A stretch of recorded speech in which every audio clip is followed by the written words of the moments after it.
दोस्तों, अभी आप फिल्जा ज़मीर से सुन रहे थे सुभद्रा कुमारी चौहान की कविता के कुछ अंश। और मैं हूं नज़ीर।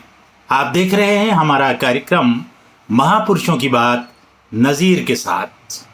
दोस्तों, आपने जिस कविता के अंश सुने वो बच्चों के पाठ्यक्रम में, अधिकतर पाठ्यक्रमों में शामिल रहती है। और शायद जब बच्चे किसी रस के बारे में जानते ही नहीं, उन्हें एहसास ही नहीं होता, तब इस कविता का एक एक शब्द उनके शरीर में भी जोश का संचार कर देता है। इसे सुभद्रा कुमारी चौहान की अमर कृति कहें तो शायद ये कुछ गलत नहीं होगा। जितने भी बार पढ़ो, जितने भी बार सुनो, नसों के अंदर एक जोश भर जाता है।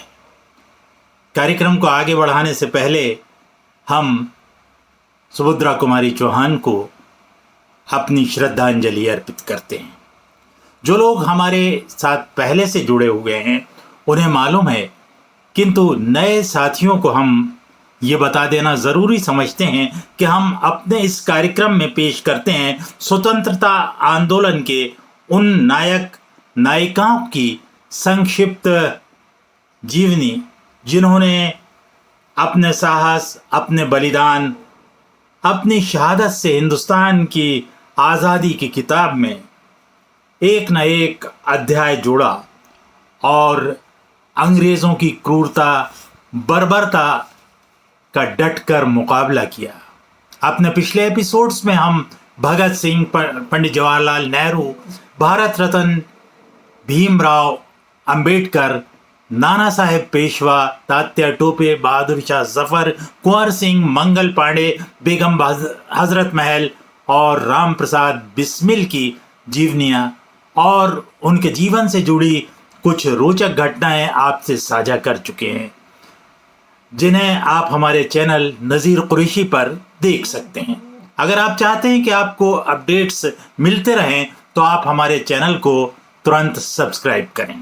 हाँ, तो दोस्तों, कार्यक्रम की भूमिका से आप ये समझ ही गए होंगे कि आज का कार्यक्रम हम 1857 की क्रांति की एक वीरांगना, झांसी की रानी महारानी लक्ष्मीबाई की जीवनी पर प्रस्तुत करने जा रहे हैं। उनका जन्म 19 नवंबर 1828 को काशी में हुआ था। उनके पिता का नाम मोरोपंत तांबे और माता का नाम भागीरथी बाई था। लक्ष्मीबाई का नाम बचपन में मणिकर्णिका रखा गया था। उन्हें मनुबाई भी पुकारा जाता था। जब उनकी मां का देहांत हो गया तो वो पिताजी के साथ बाजीराव पेशवा के यहाँ जाने लगी और उस टाइम उन्हें छबीली के नाम से भी पुकारा जाता था। नाना साहब पेशवा उनसे उम्र में कुछ बड़े थे, लेकिन उनका बचपन एक तरह से भाई बहन की तरह उन्हीं के साथ खेलते हुए गुजरा था। 1842 में लक्ष्मीबाई का विवाह झांसी के राजा गंगाधर राव निवालकर के साथ हुआ और यहीं से उन्हें रानी का रुतबा प्राप्त हुआ। 1853 में उन्होंने एक पुत्र को जन्म दिया, किंतु ये खुशी बहुत ज़्यादा वक्त तक नहीं रह पाई, क्योंकि महज 4 साल की उम्र में ही उनकी मृत्यु हो गई। उधर पुत्र की मृत्यु के बाद पिता गंगाधर राव निवालकर का स्वास्थ्य भी बहुत बिगड़ गया और ऐसे में शुभचिंतकों ने सलाह दी कि वो किसी बालक को गोद ले लें और उन्होंने पुत्र गोद ले लिया। किंतु 21 नवंबर 1853 को वो भी इस दुनिया से चले गए। दत्तक पुत्र का नाम दामोदर राव रखा गया, जिसे अंग्रेजों ने राजा मानने से इनकार कर दिया। राज्य हड़प नीति के तहत खजाने को अपने अधिकार में लेकर किले पर भी कब्जा कर लिया और रानी एक हवेली में रहने लगी, जिसे रानी महल कहा जाता है। 1857 की क्रांति की आग सब में फैल चुकी थी, किंतु आपस के झगड़े उसके बावजूद भी कम नहीं हुए थे 1857 के सितंबर माह में ओरछा और दतिया के राजाओं ने झांसी पर हमला कर दिया, किंतु लक्ष्मीबाई की वीरता के आगे वो टिक नहीं पाए और इसके तुरंत बाद मार्च 1858 में ब्रितानी सेना ने झांसी पर आक्रमण करके उसे अपने कब्जे में ले लिया। रानी बचकर कालपी चली गईं। यहाँ ये किस्सा भी मशहूर है कि रानी ने किले की या रानी महल की 100 फीट ऊंची दीवार से घोड़े पर बैठकर छलांग लगाई थी। कालपी में तात्या टोपे से उनको मदद मिली और इसके अलावा नवाब अली बहादुर को उन्होंने राखी बांधी थी, इसलिए वो भी अपनी 10,000 की सेना लेकर उनकी मदद करने पहुंच गए। इसके अलावा विद्रोही सैनिक भी उनके साथ थे और इन सब की मदद के साथ उन्होंने ग्वालियर पे अपना कब्जा कर लिया था। उल्लेखनीय है कि महारानी लक्ष्मीबाई को अली बहादुर के अलावा नाना साहब पेशवा, बेगम हजरत महल, तात्या टोपे, बहादुर शाह जफर और जीनत महल का साथ भी मिला था। सुभद्रा कुमारी चौहान की कविता पे अगर हम नज़र डालें तो इसमें 2 नाम और उन्होंने शामिल किए हैं, अजीमुल्ला और मर्दन सिंह। लक्ष्मीबाई की सेना के साथ साथ बड़ी संख्या में उनके अंगरक्षक भी थे और इन अंगरक्षकों का कवच जिसे हम कह सकते हैं वो 1500 पठान सैनिकों का था। इनकी भूमिका के बारे में भी हम अगर समय ने इजाज़त दी तो बात करेंगे। और इसमें जो अब महत्वपूर्ण बात यह है कि जब किले पर अंग्रेज़ों ने कब्ज़ा कर लिया, महारानी रानी महल में रहने लग गईं, तब उन्होंने स्वयं सेवकों की एक सेना का गठन किया और अपनी हमशक्ल झलकारी बाई को उन्होंने इस सेना की प्रमुख भूमिका निभाने की जिम्मेदारी दी और उन्होंने ये जिम्मेदारी बहुत खूबी के साथ निभाई। उधर लक्ष्मीबाई का साथ देने के जुर्म में अली बहादुर की या ये कहें कि उनके परिवार की पेंशन बंद कर दी गई और उनके परिवार ने अपने दिन बहुत मुफलिसी के साथ गुजारे। रानी झांसी की सेना के कमांडर थे गुलाम गौस खान। उनके सलाहकार मंडल में शामिल थीं मोतीबाई, खुदा बख्श और दोस्त खान। दोस्तों, हमने अपने पिछले एपिसोड्स में इस बात का जिक्र किया था कि विद्रोह के लिए 31 मई 1857 की तारीख निश्चित की गई थी, किंतु इसकी शुरुआत 7 मई 1857 को ही मेरठ से शुरू हो गई थी और हर जगह आक्रोश और जो जोश भरा हुआ था उसी के चलते नाना साहब की रहनुमाई में कानपुर को तो एक बार आज़ाद भी करा लिया था।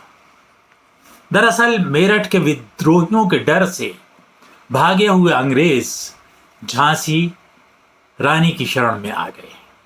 शायद उनकी मंशा ये थी कि जब तक विद्रोह शांत न हो या उसे कुचल न दिया जाए तब तक रानी किले और झांसी की कमान संभाल ले।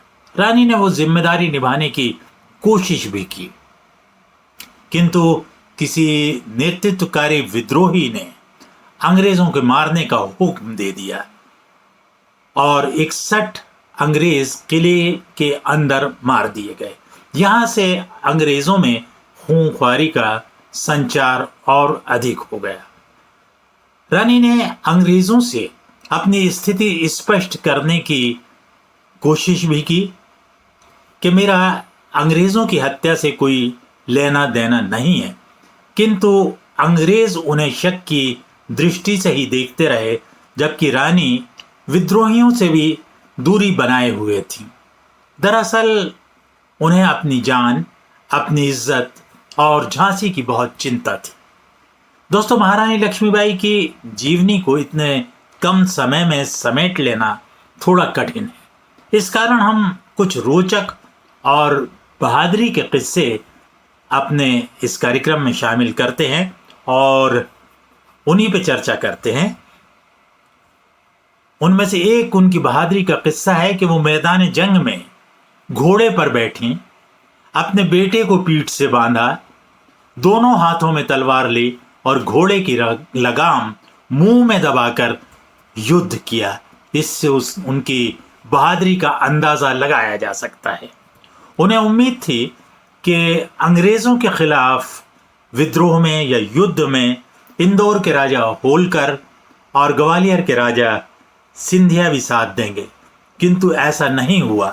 तब उन्होंने सिंधिया को संदेश भेजा कि मैं अपने वस्त्र, अपने कपड़े और गहने आपको भेजती हूँ। अगर आप में हिम्मत नहीं है तो इन्हें धारण करिए और आप अपने कपड़े मुझे भिजवा दीजिए। मैं पुरुषों के कपड़े पहनकर अंग्रेजों से लोहा लूंगी। और उसके बाद उन्होंने ग्वालियर की फतेह भी हासिल कर ली।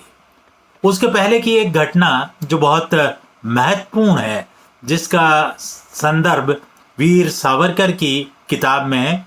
जब रानी किले से बेदखल होकर रानी महल में रहने को मजबूर हो गई, तब किले पे हमला करने की योजना बनाई। तब उनके कमांडर इन चीफ मीर बख्शिश अली ने कहा, मैं तोप से गेट उड़ा सकता हूँ और बहुत सारे अंग्रेज़ों को नुकसान भी पहुंचा सकता हूँ। रानी बोली, तुरंत आगे बढ़ो। तब मीर बख्शिश ने कहा कि इसमें एक दिक्कत है। बाहर एक तरफ मंदिर है और दूसरी तरफ मस्जिद है। तोपों से दोनों में से किसी एक को नुकसान पहुंच सकता है। रानी ने तुरंत जवाब दिया, आप मंदिर को उड़ा दो। मीर बख्शिश ने मुसलमान सैनिकों को इकट्ठा किया और खुतबा पढ़ने के बाद उन्होंने कहा, ऐ मुसलमानों, रानी ने मस्जिद को बचाने का हुक्म दिया है। आओ हम भी अहद करें कि अल्लाह के नाम पर कि जब तक खून की आखिरी बूंद भी होगी तब तक हम रानी पर आंच नहीं आने देंगे। और आखिरकार वही हुआ। रानी के पहले बख्शिश अली शहीद हुए। इनकी मज़ार आज भी मौजूद है किले के अंदर घुसते ही। एक और महत्वपूर्ण घटना है कि जब किले को अंग्रेज़ों ने बाहर से घेर लिया, तब अप्रैल 1858 में वो अपने घोड़े से कूदकर निकलनी थी। इसका जिक्र हमने अभी पहले भी किया था। दोस्तों, जब रानी अपनी आखिरी लड़ाई लड़ रही थी, तब उनका नया घोड़ा एक जगह पर अड़ गया। उनके ऊपर गोली, भाले और अंत में एक तलवार से सर पर वार किया गया, जिससे उनके प्राण पखेरु उड़ गए। लेकिन वो शहादत की ऐसी इबारत लिख गई जो सदियों तक महफूज रहेगी।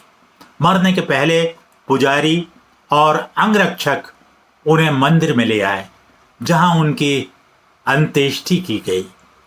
उसके पहले उन्होंने 2 आदेश दिए कि मेरे मरने के बाद भी अंग्रेज मेरे शरीर को हाथ नहीं लगा पाए, और दूसरा उन्होंने अपने दत्तक पुत्र की जिम्मेदारी नन्हे खां, रिसालदार, गणपत राव, रघुनाथ सिंह और रामचंद्र राव देशमुख को सौंपी। 18 जून का दिन था जब उन्होंने आखिरी सांस ली। उनकी शहादत को सलाम, उनको श्रद्धांजलि। और इसी के साथ हमें इजाज़त। अगर ये वीडियो आपको अच्छा लगे तो इसे शेयर ज़रूर करें, हमारे चैनल को सब्सक्राइब करें। इनकलाब जिंदाबाद। जय हिंद।